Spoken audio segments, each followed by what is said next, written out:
संतप्त मानस शांत हूँ, जिनके गुणों के गान में वे वर्धमान महान जिन विचरे हमारे ध्यान में।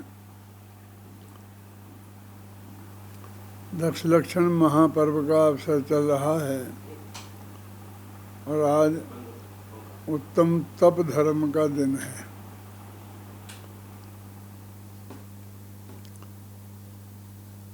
जिस तप धर्म के बारे में पूजन की पंक्तियों में ये लिखा हो कि तपर चाहें सुर राय, कर्म शिखर को वज्र हैं, द्वादश विधि सुखदाय, क्यों न करें हम सकति सम, उत्तम तप सब माही बखाना, कर्म शैल को वज्र समाना।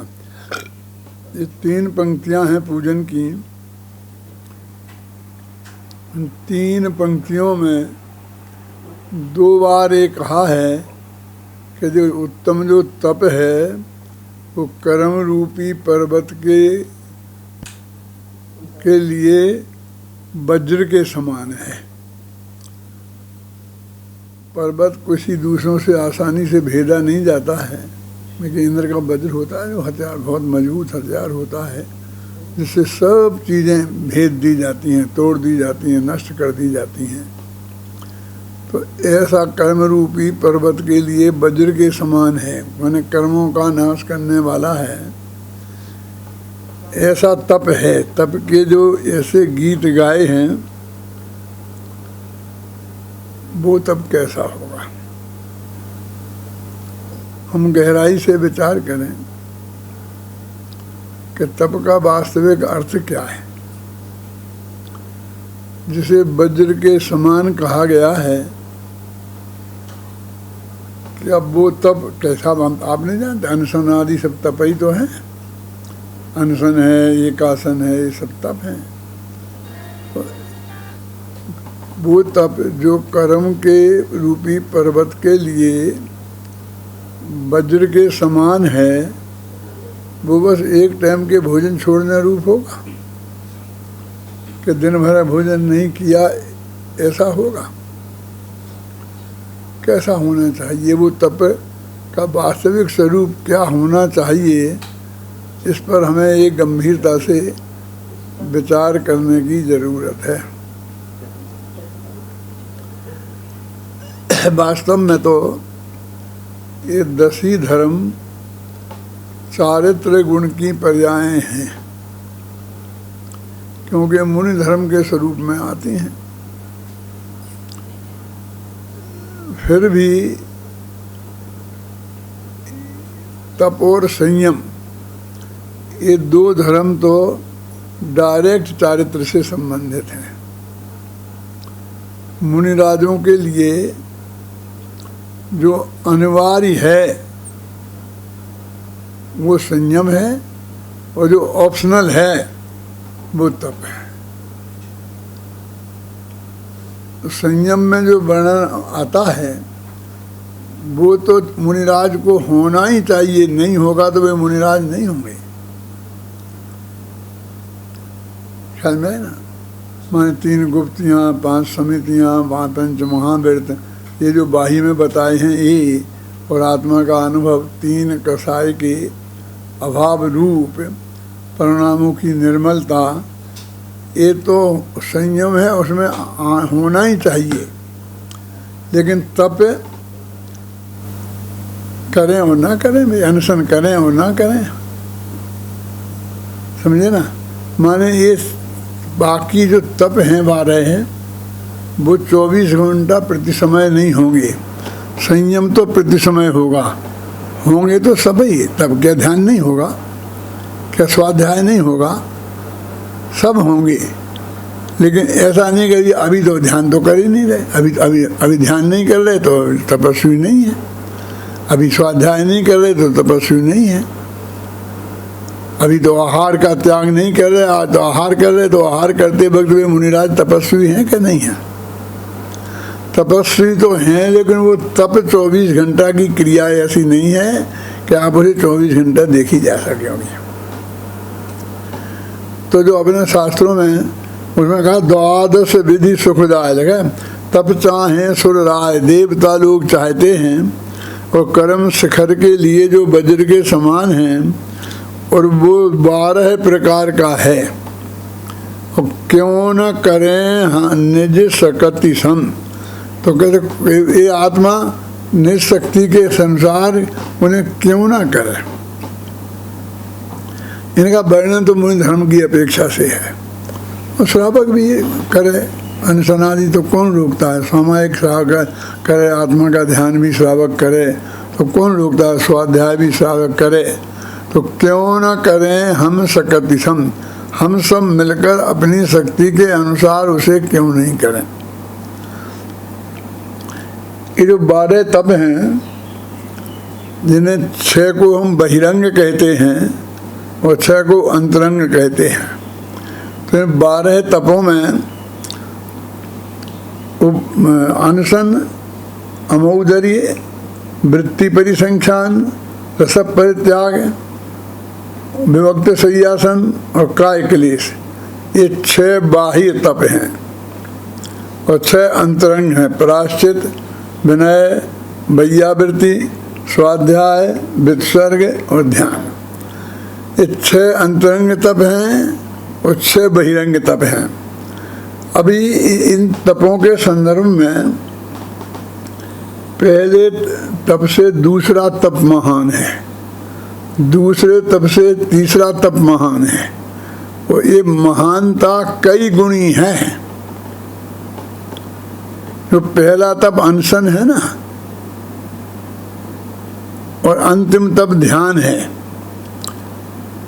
इनमें कितना अंतर हो गया उसी की हम थोड़ा अंदाजा करें तो हमें पता लग जाएगा कि पहले से दूसरा, दूसरे से तीसरा कितना महान है। उपवास 6 महीने के भी करे तो केवल ज्ञान होने की गारंटी नहीं है, और ध्यान अंतर मुहूर्त तक लगातार करे तो केवल ज्ञान होने की गारंटी है। अब समझ लो कहाँ 6 महीने और कहाँ अंतर मुहूर्त। यानी ध्यान नामक तप कितना ताकतवर है, कितना महान है कि अंतर मुहूर्त में केवल ज्ञान की प्राप्ति होती है।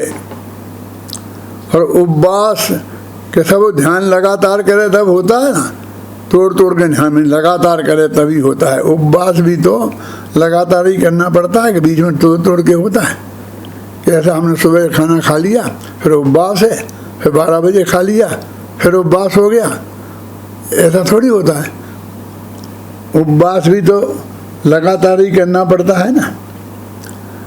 जब हम ये बात कहते हैं तो कहते हैं आप नकली उपवास की बात करते होंगे। तो आदिनाथ भगवान ने जो दीक्षा लिए थे और 6 महीने का उपवास किया था, तो वो असली था कि नकली था। अभी हम दूसरे की बात करते थे तो असली नकली का भेद डाल देते थे और उसमें शंका खड़ी कर देते थे कि वो असली है कि नहीं है। तो अब ऋषभदेव भगवान का जो उपवास था उसको तो हम नकली नहीं कह सकते हैं ना, वो तो असली ही था 6 महीने का। और 6 महीने बाद वे आहार को निकले और भोजन नहीं मिला, तो निराहार तो वे 13 महीना और 13 दिन ऐसे कुछ हैं, इतने दिन रहे। लेकिन 6 महीना तक तो बुद्धिपूर्वक आहार त्यागा था ना। और बाहुबली ने ध्यान में खड़े हो गए थे, तो 1 बरस तक के लिए खड़े हो गए थे। उसमें आता 1 बरस के लिए उनने आतापन योग लिया था, वो तो सामायिक में ही होता है। और नहीं हुआ केवल ज्ञान। और भरत चक्रवर्ती को अंतर मुहूर्त में ध्यान किया और केवल ज्ञान हो गया।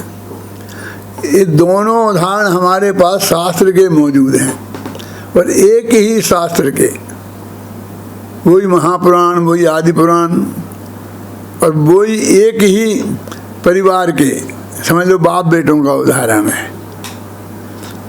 और तीर्थंकर तो महान होता है ना चक्रवर्ती से, तो महान का तो है उपवास का उदाहरण, और उन्हीं के बेटे को अपेक्षाकृत उनसे कमजोर होता है, वो है अंतर मुहूर्त के ध्यान का उदाहरण।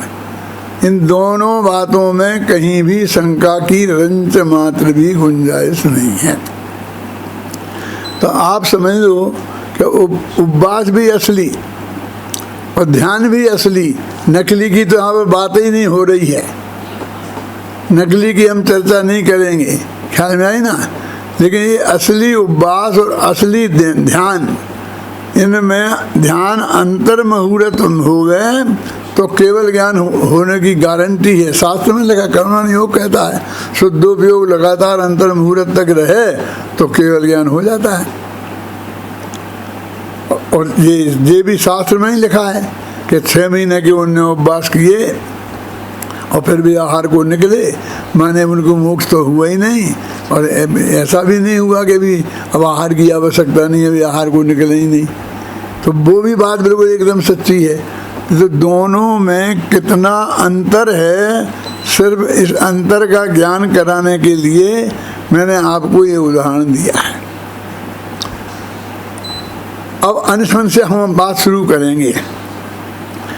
पंडित टोडरमल जी ने मोक्ष मार्ग प्रकाशक में एक छंद उद्धृत किया है कि कषाय विषयाहारो त्यागो यत्र विधीयते विज्ञेयं स उपवासा शेषम लंघन कम विदु। कि कषाय 5 इंद्रियों के विषय और आहार, इन तीनों के भूमिका अनुसार त्याग को उपवास कहते हैं, और यदि ये तीनों नहीं हो और अकेला भोजन छोड़ दिया गया हो तो वो लंघन है। अकेला भोजन तो कहाँ लिखा उसमें? कषाय विषयाहारो कहते हैं, शेषम लंघन तो भोजन के त्याग को ही कहते हैं ना, वो सामने दिखाई देता है। अब वो उसने कषाय के, जिस आदमी शांत बैठा है तो हमें ऐसा दिख सकता है इसने कषाय छोड़ दी, लेकिन उसके भी कषाय हों तो हम ये तो नहीं कह सकते हैं कि उसकी है ही नहीं। इसे सबसे बड़ा प्रमाण है केवल ज्ञान नहीं हुआ तो नहीं है, क्योंकि वीतराग हो जाने के बाद तो एक समय में ही केवल ज्ञान हो जाता है, तो है ना। तो वो कहते हैं कि जो उनकी भूमिका के अनुसार 6वें 7वें गुणस्थान में अंतर मुहूर्त तक आत्मा का शुद्धोपयोग होने पर जिस तरह से कषायों का त्याग होना चाहिए, उसमें उतना ही कषायों का त्याग नहीं है ना। 5 इंद्रियों के विषयों का त्याग नहीं है। तो ये तो असली आहार है। अभी अपन असली उपवास की बात कर रहे हैं, जिसमें ये तीनों हैं बीसागर। कौन?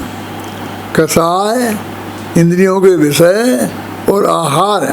तो वो असली उपवास भी होए तो भी 6 महीना तक केवल ज्ञान हो जाएगा, ऐसी कोई गारंटी नहीं है।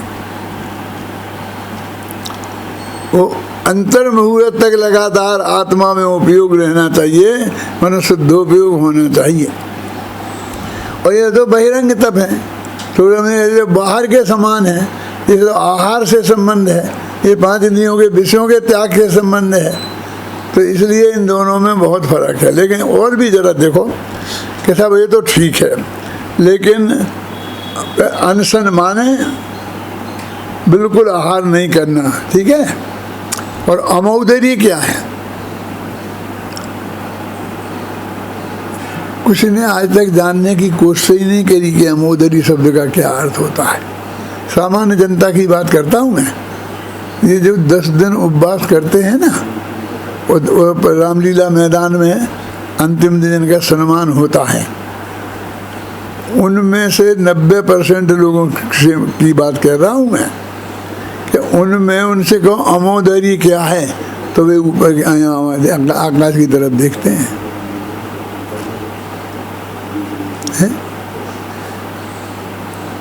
तो अमोदरी माने ऊनोदर। इसका अपने बिल्कुल अपन राजस्थानी में समझ लो, हिंदी में सीधा सरल शब्द कर लिया, उसका नाम रख दिया ऊनोदर। ऊनोदर माने उदर माने पेट और ऊन माने कम, पूरा नहीं भरा, अध पेट। अब आधा पेट भी नहीं कह सकते कि आधा ही नहीं, थोड़ा कम हो, ज़्यादा कम हो, और यहाँ तक भी जो एक दाना चावल का खाया हो और बाकी छोड़ दिया हो, वो भी ऊनोदर है। ऊनोदर माने भर पेट नहीं, बस उससे कम, और खाया है, बिना खाए भी नहीं रहे, उसका नाम है ऊनोदर, अमोदरी है। अब इसको हम अपनी लोक की भाषा में रोजाना एक आसन बोलते हैं। एक आसन कहो तो सबकी समझ में आ जाएगा। तो एक आसन बड़ा तप है कि उपवास बोलो, सभी सबसे पूछ के आओ। एक तरफ से उपवास करने वाले थे 90% से पूछ के आओ, और ऐसा नहीं कि अब क्या करें, कहीं है ही नहीं, किसी ने बताया नहीं। ये मैं 40-50 साल से बता रहा हूँ, और ये मेरी किताबें 1.25 लाख 1.5 लाख पहुँच गई हैं, और इसमें लिखा है। अब नहीं देखे तो उसका तो फिर कोई उपाय नहीं है ना। तो कहते हैं कि ऊनोदर बड़ा तप है, यानी दिन में एक बार खाना बड़ा तप, और बिल्कुल नहीं खाना छोटा तप। कैसे समझ में आए किसी के? फिर तीसरा क्या है? अनशन, अमोदरी और वृत्ति परिसंख्यान। ये वृत्ति परिसंख्यान क्या है? ये तो अच्छे अच्छे पंडितों के भी ख्याल में नहीं आता। कहते जब मुनिराज आहार को निकलते हैं, तो ये तो बात मुनिराजों की हो गई, गृहस्थों की रही नहीं। तो वे ऐसी प्रतिज्ञा लेके निकलते हैं कि मैं आज आहार को जा रहा हूँ, तो पड़काने वाले में मान लो 3 महिलाएं खड़ी होंगी, एक पुरुष भी होगा, और अथवा ये हाथ में ऐसा लोटा लिए होंगे। जो कुछ भी प्रतिज्ञाएं हैं बहुत होती हैं, सरल कठिन सभी तरह की। उन प्रतिज्ञाओं को लेके निकलते हैं, और वो प्रतिज्ञा मिलेगी तो आहार करने जाएंगे, नहीं तो वे वापस लौट के आ जाएंगे। ये सब इंतजाम काहे के लिए है? क्योंकि पहले से सेटिंग नहीं हो जाए महाराज की। गृहस्थ महाराज से सेट कर ले वे कि महाराज हमारे पधारायो वे के हम आ जाएंगे, तो इसलिए हम महाराज के क्योंकि डायरेक्ट इनडायरेक्ट अपने दिमाग में भी ऐसा बना रहता है ना, पहचाना सा चेहरा दिखता है और जाने का भाव आ जाए, तो उन्हें ऐसी प्रतिज्ञाएं ले ली कि ये वो प्रतिज्ञाएं के हिसाब से देखते हैं। तो अब देखो, यदि उनने ले लिया तो भरपेट खाना खाएंगे, और नहीं लिया तो नहीं खाएंगे। तो अब भी भूखे तो हैं, तब तो निकले हैं आहार को, खाना लेना तो है, और निरंतर मिल जाए तो पूरा खाना भी है।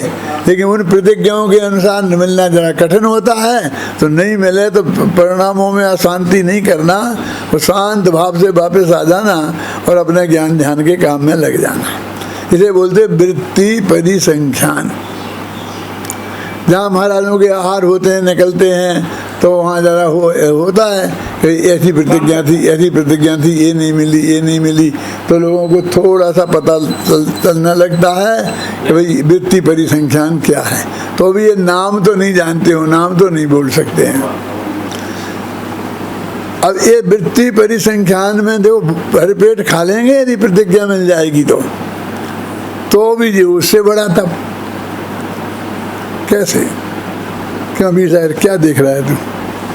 कि दूसरी जगह देख रहा है। वृत्ति परिसंख्यान माने क्या समझ में आई ना? रस परित्याग।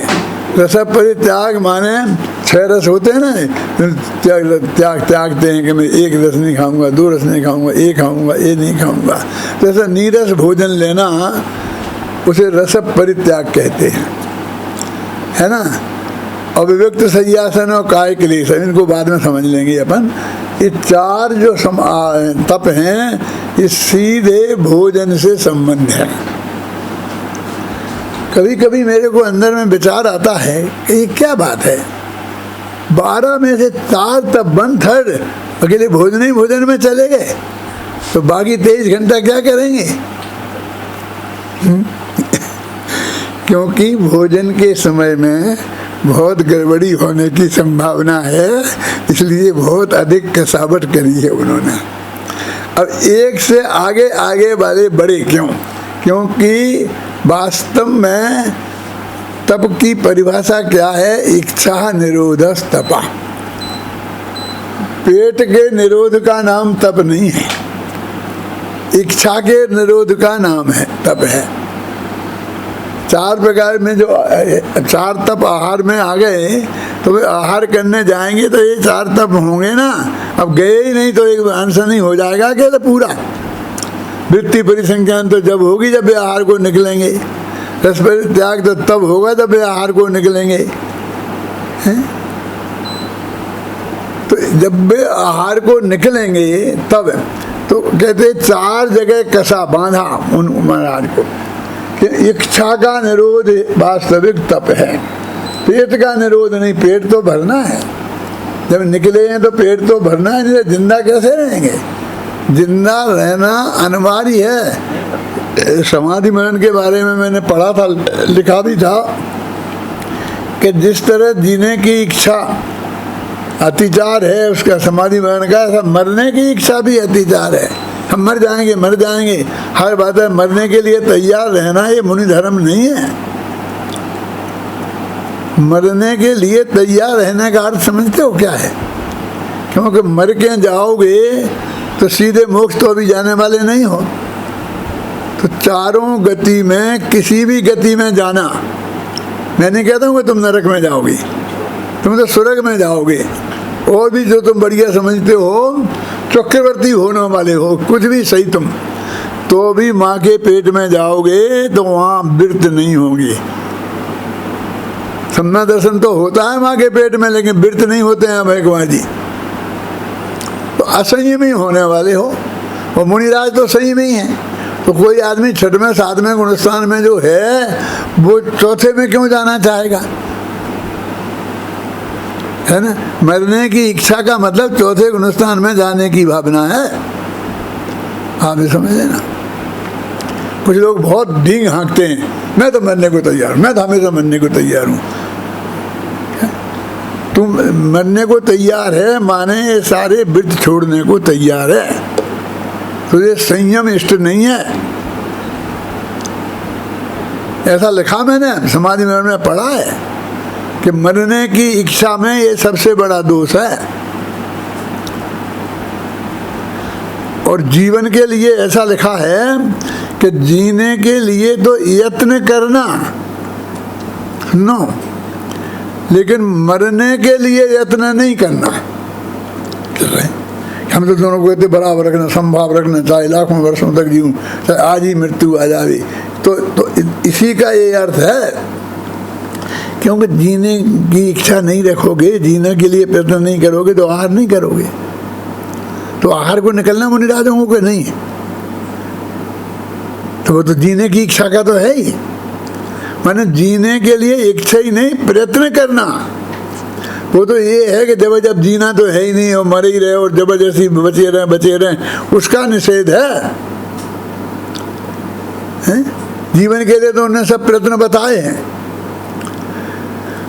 तो आहार में हमने बिल्कुल भोजन छोड़ दिया तो वो कहते नहीं, भोजन बिल्कुल छोड़ दिया तो उससे में से ज़्यादा हमने आमोदरी किया कि आधा पेट खाया, जा कर के निरंतर आहार मिल गया, फिर 1 रोटी खा के चले आए, तो इसमें ज़्यादा इच्छा का निरोध है।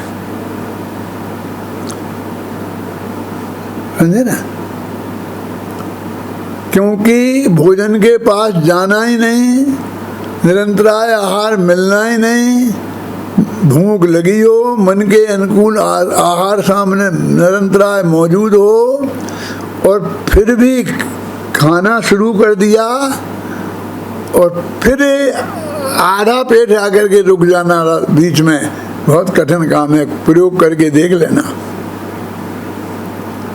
फिर तो जो कुछ होगा तो हो जाएगा, डॉक्टर ने कहा था कि सब एक ही रोटी खाना, ज़्यादा नहीं खाना, अभी मतलब भूख लगी है मैं तो खा लेता हूँ। मेरे कहने का मतलब ये है कि इच्छा पे कंट्रोल नहीं होगा, ज़्यादा निरोध नहीं होगा तो वो अमौदरी माने एक आसन नहीं कर सकता है। अब लोग एक आसन का अर्थ सही नहीं समझते हैं। वे क्या समझते हैं? एक आसन, ऐसा नहीं है एक आसन, एक असन है। असन माने भोजन, और एक, इन दोनों की संधि करो तो दीर्घ संधि होगी ना, तो एक आसन बन जाता है। लेकिन इसी दीर्घ संधि में से एक आसन भी निकल सकता है, क्योंकि इस दीर्घ संधि का नियम है छोटा छोटा बराबर बड़ा, छोटा बड़ा इक्वल टू बड़ा, फिर बड़ा छोटा इक्वल टू, दोनों बड़े हैं अभी भाई, चारों का परिणाम एक है। ख्याल में आई ना? तो इनने निकाला एक आसन, बस एक आसन से खाना। और इसका इतना वो देखा है मैंने दुरुपयोग, तुम्हारे बम्बई की बात है, नाम नहीं बताऊंगा, घबराना नहीं। एक आदमी 6 घंटे तक बैठा रहता था, आसन एक जगह बैठा, फिर खा रहे हैं, फिर आराम गप्पे लगा रहे हैं, फिर ये कर रहे हैं, फिर खा लिया थोड़ा, फिर खा लिया, फिर खा लिया, फिर खा लिया। मुझे भोजन पे बुलाया था तो मैं तो खा के निपट गया, और वो बैठे बैठे बैठे बैठे उठे ही नहीं। और फिर इतना ही नहीं कि एक जगह बैठे, यहाँ से धीरे धीरे खिसक के वहाँ तक पहुँच जाए, फिर चाय आ गई, फिर काफ़ी आ गई, फिर ऐसे वो मतलब वो उधर से ऐसा नहीं उठना चाहिए, ऐसे ऐसे खिसक के पहुँच जाए। अरे भाई साहब, आसन से कुछ लेना देना नहीं है, आसन है, उसे वो एक आसन समझते हैं और अपने को धर्मात्मा समझते हैं। और पंडित जी ने प्रशंसा कर दी कि उपवास से भी बड़ा तप है, इससे बढ़िया हमें और क्या होगा। क्यों? सबसे बढ़िया खाते रहे दिन भर, ना ड्यूटी पे जाना, दिन भर खाने के आसन पर ही बैठे रहना। तो हमारे यहाँ एक आसन का शास्त्र में सर्वोत्कृष्ट उदाहरण क्या है मालूम आपको? कि एक मुनिराज ने 1 महीने का उपवास किया, 1 महीने बाद आहार को आए और निरंतराय आहार मिला, तो एक चावल का दाना, एक दाना कोर नहीं, खाया, पानी पिया और वापस चले गए, और फिर महीना भर का उपवास। ये अमोघ धैर्य का उत्कृष्ट उदाहरण है। लोग कहते क्या कह, ऐसी तो कहने से क्या मुँह रखता करी, क्या कह? अरे भाई, जब 2 ही महीने का उपवास करना था तो एक दाना खा के बीच में व्यर्थ में ही उपवास तोड़ा क्यों? 2 महीने का रिकॉर्ड बन जाता। ये अज्ञानी रिकॉर्ड बनाने के चक्कर में रहता है। तो फिर महाराज ने क्यों ऐसा किया? उन्हें तो रिकॉर्ड नहीं बनाना था, अगर रिकॉर्ड बनना जाए इसलिए किया, समझ लो उनने। क्यों किया? इसलिए किया कि हम आदमी भोजन के पास नहीं जाए और अपने काम में लगे रहे, तो लोग 2 दिन तक नहीं खाते हैं तो भी चलता है, काम में लगे रहते हैं, धंधे में, पानी में, पढ़ाई में, लिखाई में। तो मुनिराज आत्मा में ध्यान में लगे रहें और नहीं खाएं तो कोई ज़्यादा फर्क नहीं पड़ता। लेकिन भोजन के पास जाएं, पहुंच जाएं, मिल जाए, थाली में आ जाएं, चख लें, और खूब जोर की भूख लगी हो, और फिर भोजन को छोड़ देना, ये असली कसौटी है। इच्छा का निरोध उसमें ज़्यादा है। उनने ये देखा कि महीने भर से मैंने भोजन नहीं किया, तो धीरे धीरे भूख ही मर गई। हो जाता है ना ऐसा, भूख मर जाती है, 24 घंटा की तकलीफ थोड़ी होती रहती है। अभी मैं देखूं तो कि मेरी इच्छा का कुछ निरोध हुआ है कि नहीं हुआ, तो कैसे पता चले? तो भोजन के पास जाऊं, लूं, बिल्कुल निरंतराय मिल जाए, और फिर मैं रुकूं तो मुझे मालूम पड़े कि मेरी इच्छा पे मेरा कितना कंट्रोल है। अपने इच्छा के निरोध की वो परीक्षा करने गए थे भाई साहब, और लौट के शांति से आ गए, वो महीना भर का फिर उपवास किया तो उन्हें समझ लिया कि हाँ भी मैं हूँ। तो ये एकासन, अनशन से बड़ा उपवास है, वो एकासन है। अब एकासन से बड़ा क्या है? वृत्ति परिसंख्यान, कि जा रहे खाना खाना है, पूरा खा सकते हैं सब तरीके से, बस हमारी प्रतिज्ञा मिल जानी चाहिए। और प्रतिज्ञा लेना तुम्हारे हाथ में है, तुम यही लो कि एक महिला मेरी कलश लेकर के बस पड़गाने के लिए खड़ी हो तो मैं आहार के लिए जाऊंगा, तो आसानी से मिल जाएगा। तुम्हारे लिए प्रतिज्ञा के लिए कोई ये शर्त थोड़ी है कि तुम एड़ी टेढ़ी ही लो। सहज भी ले सकते हो कि नहीं ले सकते हो, सहज भी ली जा सकती है कि नहीं, लेकिन वो बड़ा था। क्यों? क्योंकि वो उसके ऊपर निर्भर हो गया। वो अधिक इच्छा निरोध के बिना संभव नहीं है। वो ये रस परित्याग क्या है भैया? एक कि तुम 6 ही रस मत छोड़ो। अब आजकल तो 6 रस छोड़ करके और लोग वीर बनते हैं। आचार्य कहते हैं शरीर को सबकी जरूरत है। शरीर में नमक भी चाहिए, मीठा भी चाहिए। यदि मीठा नहीं खाओगे तो ग्लूकोज कम हो जाएगा, नमक नहीं खाओगे तो वो क्या कम हो जाता है, बोलते हैं उसे हीमोग्लोबिन कम हो जाता है, ऐसी चीज़ें। तो ये सब चाहिए। तो वो कहते हैं कि 6 दिन में तुम रोजाना एक चीज़ छोड़ो, तो 5 दिन वो चीज़ खाओगे, 5 दिन नमक खाओगे और 1 दिन नहीं खाओगे तो नमक की कमी नहीं पड़ेगी शरीर में। 5 दिन घी खाओगे और 1 दिन नहीं खाओगे तो कि घी की कमी नहीं पड़ेगी।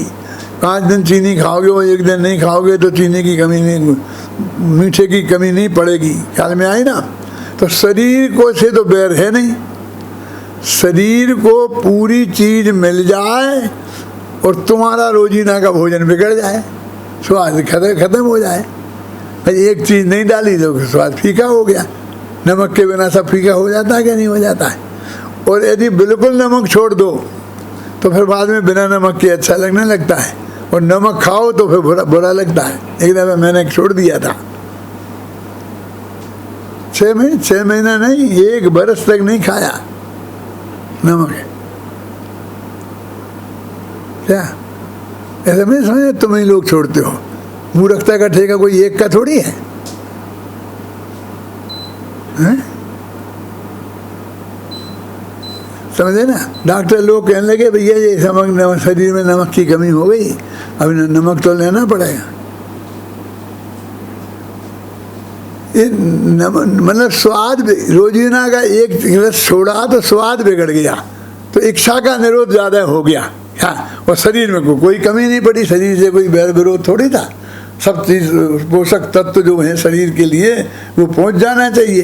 कैसा बोले पोषक, शास्त्र में तो लिखा है कि पोषक भोजन, यानी मैंने माल मसाला मत खाओ, लड्डू मना के मत खाओ, इससे ज़्यादा के वो है जो शरीर के लिए आवश्यक तत्व हैं, उसके लिए तो तुम गए हो आहार करने के लिए, उसका निषेध नहीं है। तो इस तरह ये 4 जो है ना, अनशन, अमौदर्य, वृत्ति परिसंख्यान और रस परित्याग, 4 तप हुए। ये 4 तपों में शरीर का बैलेंस, शरीर को किसी बात की कमी नहीं पड़े, शरीर स्वस्थ रहे और तो हमारी इच्छाओं पे कंट्रोल रहे, लोलुपता हमारी कम हो। इस दृष्टि से है ये बहिरंग तप भी। अब हम अपने अपने सोच लें कि हमारे जे होते हैं तो कैसे होते हैं, हम कहाँ तक मानते हैं, क्या अपेक्षाएं हमारी हैं। हमारी तो महीनों पहले से तैयारी चलती है पर्यूषण की, और उसके पहले जो पंचमी आती है ना, उसके 2 दिन पहले आती है रोट तीज, माल मसाला, वो इतना मोटा रोटा बनता है ना, इतना मोटा है, और उसमें घी भी डाल करके और बढ़िया माल मसाला माना के बनाते हैं और खूब जम के खाते हैं। क्योंकि अभी खाने को प्रतिबंध लगेगा, हैं? 2 दिन पहले से बढ़िया करके खाते हैं। और चतुर्दशी के दिन जाओ तो बाजार में से सारी सब्जियां गायब। क्यों? कि अब कल ख़त्म हो जाएगा, फिर हम हरी खाएंगे नहीं, तो बढ़िया लोग हरी नहीं खाएंगे तो सब बढ़िया ले जाएंगे, तो बाजार में भाव महंगा हो जाएगा, पूर्णमासी के दिन जाएंगे तो पहले से खरीद के देखते। अरे भाई तेरे को उसका विकल्प बना रहा तो वो तो जो हमारी जिस बात के लिए हमारे जो 4 प्रकार के आहार में जो मर्यादाएं शास्त्र में बताई हैं ना, उस मर्यादाएं, अभी मैं तो विधान की पूजन में बैठा हुआ था, तो वो विधान मैंने पहली दफ़ा ही किया था। उपवास ही उपवास और उससे ये हो जाओ क्या और कितने नाम दिए थे। मैं तो ये नाम भी नहीं जानता हूँ अभय कुमार जी। वो पवैया जी ने लिखा ना विधान, तो कौन कौन से नाम तुम्हें याद है? 2-4 नाम गिना बेटा। फलाने 21 दिन, फलाने दिन पारना, फिर 127 दिन, इतने दिन ऐसे गिन के कह रहे। अरे वो सब मुनिराज कहाँ गिनते फिरें, कहाँ गिनती रखें? उन्हें तो कल का ही पता नहीं है कल भोजन में क्या खाया था। वो इतनी स्मृति नहीं रखें, और ये तो इतनी स्मृति लगा के करें, और उसको बात को कह रहे। अरे बहिरंग तप से अंतरंग तप बहुत महान है। अभी मैंने ध्यान नाम के तप का बताया ना कि अंतर मुहूर्त में केवल ज्ञान की प्राप्ति होती है। अब एक ये तप है ना, ये बहिरंग तप तो हो गए। अब अंतरंग तपों में प्रायश्चित, विनय, वैयावृत्ति, क्या है, स्वाध्याय, विसर्ग और ध्यान। तो ये विनय नाम का तप है। जिस दिन विनय तप का आएगा, पंडित लोग व्याख्यान दे रहे होंगे, आज विनय तो रही ही नहीं है। यूनिवर्सिटियों में उद्दंड था, न माँ बाप की विनय, न अध्यापक की विनय, कोई किसी की विनय करना तो जानता ही नहीं है। और लोग वहाँ शुरू करेंगे, भैया क्यों कॉलेज और स्कूल से और माँ बाप से क्या लेने देना है विनय तप का? कॉलेज ये तप तो मुनिराजों के होता है ना। ये तप किनके होते? तपस्वी तो मुनिराज होते हैं ना, मालूम। संयम मैंने बोल दिया अनिवार्य है, और तप ऑप्शनल है। तो पहले संयम होए तब होता है। आप समझिए ना कि आप सप्तमी का एक आसन करें, नवमी का एक आसन करें तो अष्टमी का उपवास होता है। ऐसा नहीं कि सप्तमी के तहत तो खूब 7 दफे खाते रहे और अष्टमी को उपवास और नवमी से फिर सुबह 5-6 बजे से शुरू कर दिया। ऐसा नहीं होता है।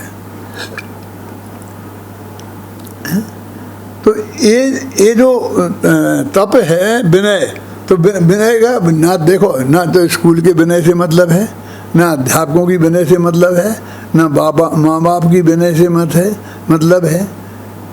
विनय 4 प्रकार की होती है, जानते हो ना? तुम को छोड़ो, तुम तो पंडित हो, लेकिन अपनी सभा में बैठे हो तो 100 में से 80 आदमी नहीं जानते होंगे। कौन? दर्शन विनय, ज्ञान विनय, चारित्र विनय और उपचार विनय, ये 4 विनय के भेद हैं। ये जितने लोग मुझे दिख रहे हैं ना, इनमें से कितने जानते थे? पहले से हाथ उठाओ। आधे तो ऐसे निकलेंगे कि जो नहीं जानते थे।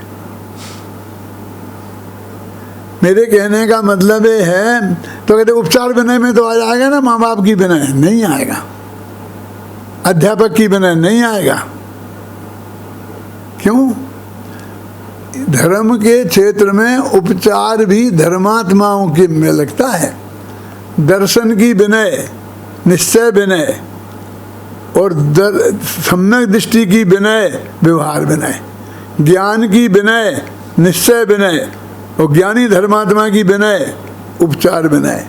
चारित्र की विनय, निश्चय विनय, और चारित्रबंध की विनय, ये उपचार विनय। उपचार विनय में भी दर्शन, ज्ञान, चारित्रबंध, मुक्ति मार्गी ही आएंगे। ये तुम्हारे लौकिक व्यवहार वाले कोई नहीं आते हैं। इसका मतलब ये नहीं कि सबकी अभिनय करना चाहिए, मैं कह रहा हूं सबके साथ सद्व्यवहार तो करना ही चाहिए। असद व्यवहार के लिए कहीं भी कोई स्थान नहीं है। क्यों जी? कोई असद व्यवहार बोले, असभ्य भाषा बोले, जो बोलना नहीं चाहिए है, तो हमें विनय तप के हिसाब से उसका भी समर्थन करना चाहिए, हैं? कह रहे हैं उसकी गलती, अरे उसकी गलती है कि नहीं गलती है, लेकिन तुझे अपनी जबान बिगाड़ने की कहाँ ज़रूरत है, ऐसे गंदे शब्दों का उपयोग करने की कहाँ ज़रूरत है, हैं? उस पर कंट्रोल नहीं होना चाहिए। और सुने ही नहीं, कहे कभी सुने नहीं, जरा मर्यादा में रहना चाहिए, अपन को ऐसा नहीं बोलना चाहिए। नहीं कि मैं, तुम डरते हो, हम सब डरपोक है ना, अब तुम सब वीर बन जाओ। क्यों?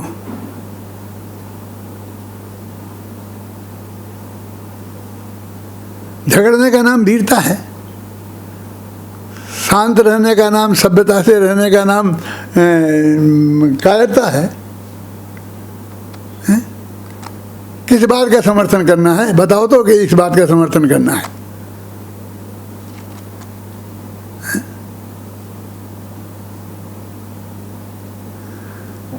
देखो, गंभीरता से हमें विचार करना चाहिए कि वो कहते क्या विनय, विनय कहाँ होनी चाहिए? श्रद्धा, ज्ञान और चारित्र, ये निश्चय विनय, इसको तो, ये तो अपने अपने भाव हैं, तो ये तो अपने आत्मा ही की विनय हुई, ये तो दूसरे की विनय का इसमें कोई संबंध ही नहीं है। और उपचार में है तो धर्मात्माओं की विनय की बात है, जो धर्मात्मा नहीं है उनकी विनय की बात कहाँ है? तो उनकी अभिनय करना चाहिए, ये तो नहीं कह रहे हैं यहाँ पर। तो विनय तप को भी हम सही रूप में नहीं समझते हैं। विनय 3 प्रकार की होती है, शास्त्र में पढ़ी है आपने। एक विनय नाम का मिथ्यात्व, एक विनय संपन्नता नाम की सूर्यकांड भावना, और एक विनय नाम का मार्दव धर्म। तो विनय धर्म भी है, और विनय पुण्य भी है, और विनय पाप भी है, और टॉप पर है विनय नाम का मिथ्यात्व, सबसे बड़ा मिथ्यात्व। विपरीत एकांत विनय के संशय अज्ञान कुनय के। विनय संपन्नता नाम की बड़ी, सबसे बड़ा स्वभाव तीर्थंकर प्रकृति बने, और मार्दव धर्म, वे भी महान है। सही जगह विनय होए तो कर्म काटे, और गलत जगह हो जाए तो धर्म को काट दे। माथा तो एक ही है, गलत जगह नहीं नमना ये तो धर्म है, लेकिन किसी को गालियां देना ये धर्म नहीं है। क्या? निंदा करना ये धर्म नहीं है किसी की भी। बहुत गंभीरता से विचार करने की बात है। और ऐसा नहीं कि आज तक ही, आज तक तो ठीक, जो कुछ हुआ सो हुआ, आज तक नहीं मानी, कल से मानने को तैयार हो, कल से भी मानने को तैयार नहीं है, तो फिर हम क्या कर सकते हैं? बोलो, क्या कर सकते हैं? बोलिए। ये जो वस्तु का स्वरूप ये है कि विनय कहाँ? तो विनय अपने आत्मा में झुकना, उसका नाम विनय है। हमारा ये माथा सड़ा नारियल नहीं है कि हम चाहे जहाँ फोड़ दें। जिसने अपने माथे की कीमत नहीं की, उसकी कौन कीमत करेगा? है? तो ये विनय नाम के तप को भी हम सही नहीं समझते हैं, और जो करते हैं विनय नाम के मिथ्यात्व का सेवन करते रहते हैं। न हमें न ज्ञानी का न अज्ञानी का कोई विचार नहीं है, न कोई मर्यादा है, न कोई चीज़ है। विनय के बाद वैयावृत्ति आती है। देखो अभी समय बहुत कम है और बातें बहुत बतानी है, मुझे स्वाध्याय और ध्यान के बारे में बहुत बताना है। जैसे देखिए, वैयावृत्ति नाम का तप। वैयावृत्ति किसे कहते हैं? आप नहीं जानते हैं?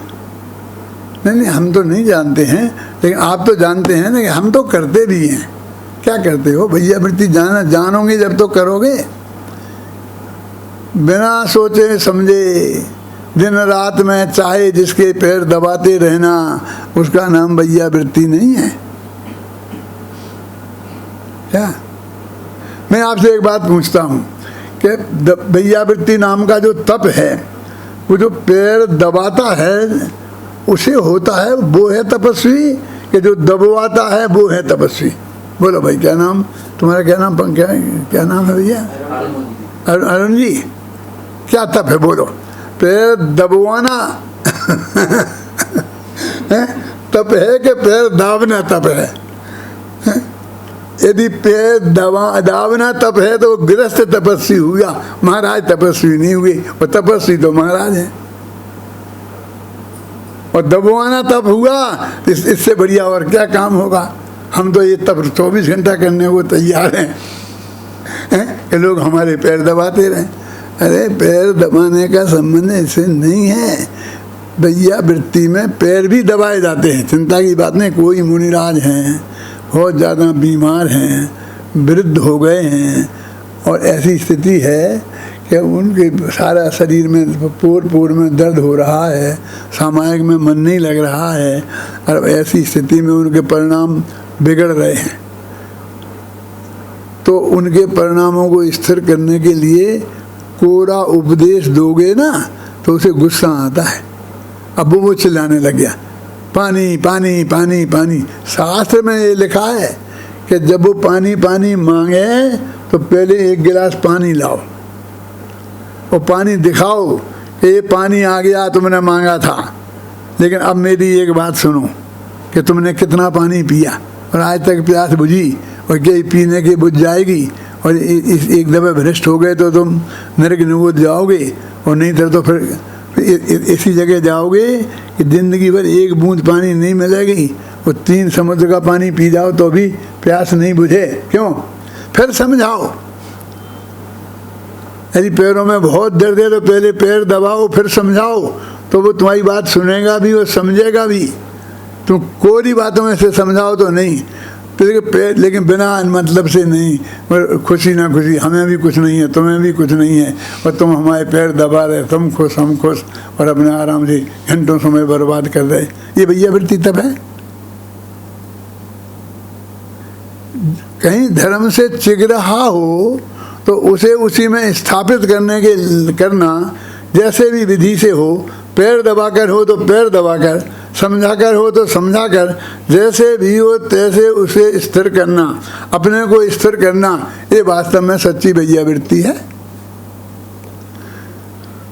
और मुझे तो स्वाध्याय की बात करना है। मैं एक उदाहरण देता हूँ कि 2 सगी बहनें हैं, जुड़वा, और दोनों ही धर्मात्मा हैं, माँ बाप भी बहुत धर्मात्मा हैं। अब एक बहन इस स्वाध्याय करने वालों के चक्कर में आ गई है, तो दिन भर स्वाध्याय करती है, पढ़ती है, लिखती है, करती 4 घंटा 6 घंटा रोजाना वो तत्व ज्ञान का अभ्यास करती है। और दूसरी बहन व्रत उपवास आदि करती है। अब आप समझिए, आज संयम धर्म का दिन है, क्यों 6वां दिन, 7 तप का है ना, 7वां दिन है। 7 उपवास हो गए उसके, पहले दिन से उपवास एक बहन की, और दूसरी बहन दिन में 2 टाइम शांति से खाती है और स्वाध्याय दिन भर करती है, 3 दफे प्रवचन में जाती है, फिर खुद पढ़ती है, ये सब करती है। अब तीनों जनी घर में बैठी हैं, दोनों लड़कियां और उन दोनों की माँ। शादी नहीं हुई लड़कियों की अभी।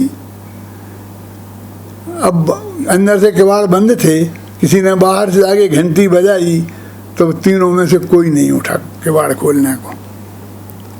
फिर दूसरी घंटी बजाई, फिर भी नहीं उठा, तीसरी घंटी बजाई तो फिर भी नहीं उठा। तो एकदम अम्मा जी को गुस्सा आ गया। आज गुस्सा तो आ सकता है, आज क्षमा का दिन थोड़ी है आज तो तप का दिन है। गुस्सा आ गया, क्यों उठते क्यों नहीं हो, किवाड़ खोलो, घंटी बज रही है इतनी देर से। तो नाम नहीं लिया किसी का, 2 फिर नहीं उठी। तो फिर उन्होंने जो पढ़ रही थी ना उसको, क्यों नहीं उठती नहीं, किवाड़ खोल जाके। कि मुझसे क्यों कह रही है, मैं पढ़ रही हूँ ना, वो लेटी है, उससे क्यों नहीं कहती हूँ, चुप रहे। तूने क्या किया? उसने तो उपवास किया, चुपचाप उठती है कि नहीं, नहीं तो मेरे से बुरा कोई नहीं होगा। कि अम्मा जी तुमसे बुरा वैसे भी कौन है, हैं? लेकिन ये बात बताओ कि मुझसे क्यों कह रही, उससे क्यों नहीं करती? कि उसने वो कुछ खाली लेती है आराम से, और मैं पढ़ रही हूँ तो मेरी तो पढ़ाई में डिस्टर्ब कर रही हूँ आप, स्वाध्याय में, स्वाध्याय नाम के तप में डिस्टर्ब कर रही हो आप,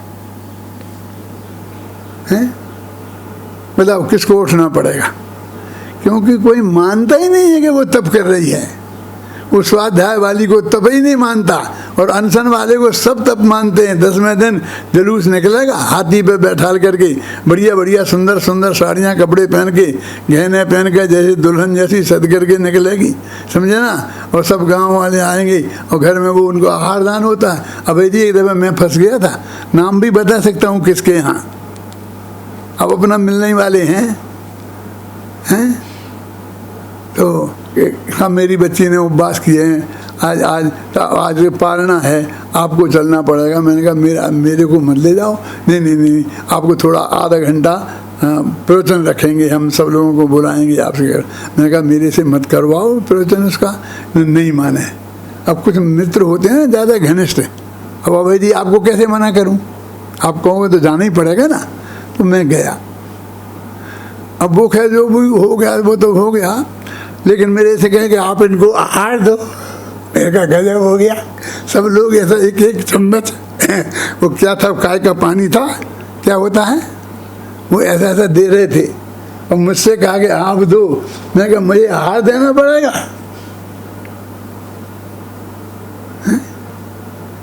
अरे भाई ऐसी फिर वही परिणति, कॉलेज की परिणति, वही अमेरिका में शादी हो गई। अब वो लड़की अमेरिका में सब भूल भाल गई, सब क्या है कुछ नहीं। अब वो तपस्वी हो गई थी, अब उनके हमने आहार दे रहे हैं, हम क्या करें, माता फोड़ दे में क्या है। उपवास का स्वरूप तुम्हारे क्या हो रहा है, उसका तो ऐसा जुलूस निकलने वाला है, और इस स्वाध्याय करने वाले को कोई पूछने वाला नहीं है। तप कौन सा बड़ा है बोलो, स्वाध्याय। अरे भाई जाने दो जुलूस मलूस, लेकिन उसको तप कर रही है वो, यही कोई मानने को तैयार नहीं है, और उपवास वाले को तब मानने वाले को तैयार है। क्यों मानोगे महावीर? नहीं मानोगे। अरे मैं ही नहीं मानूंगा, ये कभी कभी वो अपने को ही नहीं मानता है। मैं स्वाध्याय करने वाला हूँ ऐसा नहीं मानता हूँ कि मैं तप कर रहा हूँ। स्वाध्याय के 5 भेद हैं मालूम, वांछना, प्रेक्षणा, अनुप्रेक्षा, आमनाय और धर्मोपदेश। एक तो स्वाध्याय 10वां तप, तो बहुत बड़ा तप है ना, स्वाध्यायम परमम तपा, और उसमें 5वां सबसे बड़ा तप धर्मोपदेश। मैं धर्मोपदेश दे रहा हूँ, आप मुझे तपस्वी मानते हैं? अरे मैं अपने से पूछूँ ना कि मैं अपने को तपस्वी मानता हूँ कि नहीं मानता हूँ, क्या करे हैं? और उपवास वाले को सब तपस्वी मानते हैं।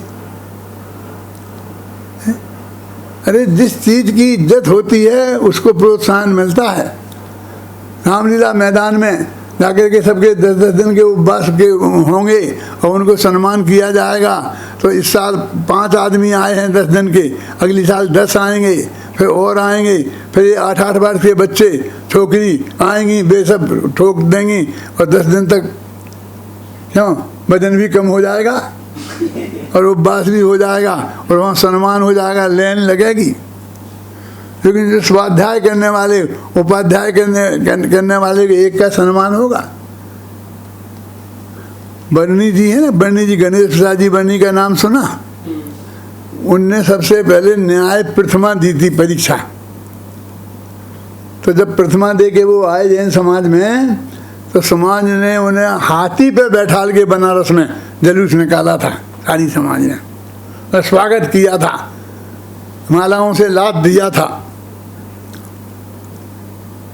ये सब देखा सारे देश ने, अखबारों में समाचार गए सारे देश में।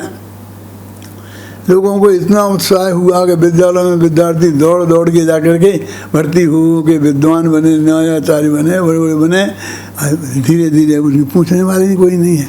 हम भी इसी जोम में गए थे, तो हम भी जाके पड़े हुए, तो हमने न्याय प्रथमा की, फिर देखा चारों तरफ कोई नहीं था।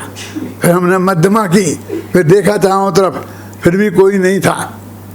फिर न्याय तीर्थ किया, लेकिन हमने सोचा अब तो हाथी आएगा। हाथी तो क्या, वहाँ कोई गधा भी दिखाई नहीं दिया। मालूम उसका क्या परिणाम हुआ? उसका ये परिणाम हुआ कि हमने हमारे बाद का कोई न्याय तीर्थ आज तक नहीं देखा। कोई नहीं। उसके बाद न्याय तीर्थ नहीं हुआ। अब तो वो परीक्षा बोर्ड ही खत्म हो गया। मैंने पढ़ाया था, इन विद्यार्थियों को तैयार किया था, परीक्षा तुम थे उनमें, और यार ब्यावर में कहाँ केंद्र था, तो वो केंद्र ही खत्म हो गया। उन्होंने कहा बोर्ड ही खत्म हो गया। वो क्यों? कि उसकी कोई कीमत ही नहीं होगी, तो फिर उसे कौन करेगा? बोलिए, हमारी दृष्टि में स्वाध्याय नाम के तप की क्या कीमत है? और आज हुए ना तो हजारों में हो गए ना फिर विद्वान तैयार। जिसकी कीमत होगी उसकी होगी। अब तुम तो उपवास की सम्मान करने जाओ तो हर साल इतने निकलते आएंगे, और हर एक बहुत लोग ऐसे होंगे कि अपना पर्यूषण आएगा तो अपना वजन का बैलेंस बना लेंगे, ठीक कर लेंगे बैलेंस करके। अरे भाई, कौन सा बड़ा तप है?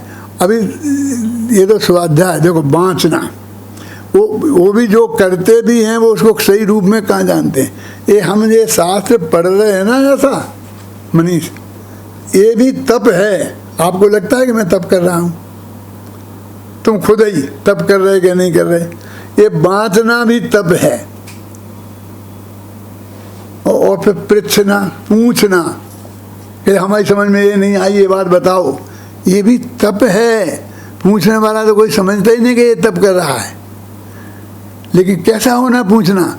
ऐसा नहीं कि वक्ता का गला पकड़ने के लिए, पूरे मेहनत से अपन समझे, जो बाँचे और पूरा अर्थ निकाले जितना निकले खुद से। फिर नहीं निकले तो अत्यंत विनय पूर्वक गुरु से पूछे। वो पृछना नाम का तप है, वो निर्जरा का कारण है। फिर जब वो जवाब देवे तो फिर अनुप्रेक्षा करे, चिंतन करे, विचार करे, मनन करे, अपने साथियों से साथ में विचार विमर्श करे, तो वो भी तप है। और फिर ये आमना हम रिपीट करते हैं ना, आचार्यों की वाक्यों को पढ़ते हैं ना। गुरुदेव एक दिन पूरा प्रवचन बंद रखकर समय सार का पाठ करते थे। अब वो सबसे ज़्यादा महत्वपूर्ण दिन है। मैं अभी भी कहता हूँ कि शुरू में जो हम 5 मिनट पाठ कराते हैं ना भाई जी, तो लोग अभी तो पाठ होगा, अभी पंडित जी प्रवचन करेंगे तब चलेंगे। हमारे में क्या रखा है? वो आचार्यों के वाक्य हैं, वो मूल बात है।